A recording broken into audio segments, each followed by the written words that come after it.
10th class mathematics new syllabus.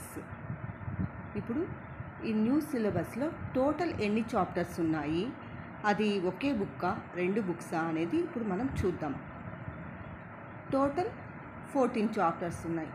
ఈ 14 చాప్టర్స్లో 7 chapters ఏమో ఒక సెమిస్టర్ 1 లాగా, ఇంకో 7 చాప్టర్స్ ఏమో సెమిస్టర్ 2 లాగా, అంటే 2 బుక్స్ ఉన్నాయన్నమాట. సెమిస్టర్ 1లో టోటల్ ఎన్ని చాప్టర్స్ ఉన్నాయి, మనకి 7 చాప్టర్స్. ఇదే విధంగా సెమిస్టర్ 2లో కూడా 7 చాప్టర్స్ ఉన్నాయి. ఇప్పుడు ఈ సిలబస్ ఏ చాప్టర్స్ ఇప్పుడు మనం చూద్దాం. First chapter real numbers. Real numbers అంటే వాస్తవ సంఖ్యలు. సెకండ్ చాప్టర్ పాలినోమియల్స్ అంటే బహుపదులు. Third chapter is pair of linear equations in two variables అంటే 2 చరరాశులలో రేఖీయ సమీకరణాల జత. Fourth chapter is quadratic equations అంటే వర్గ సమీకరణాలు. ఫిఫ్త్ చాప్టర్ అర్థమెటిక్ ప్రోగ్రెషన్స్ అంటే అంకశ్రేణులు. సిక్స్త్ చాప్టర్ ట్రయాంగిల్స్ అంటే త్రిభుజాలు.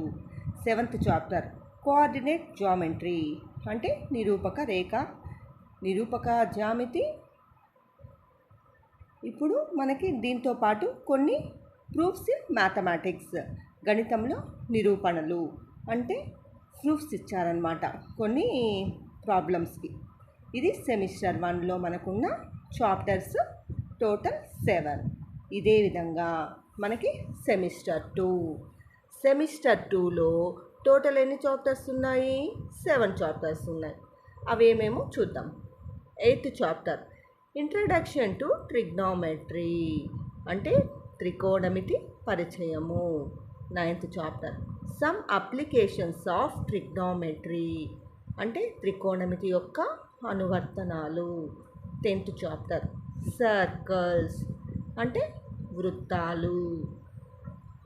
11th chapter areas related to circles అంటే వృత్తాలకు సంబంధించిన వైశాల్యాలు.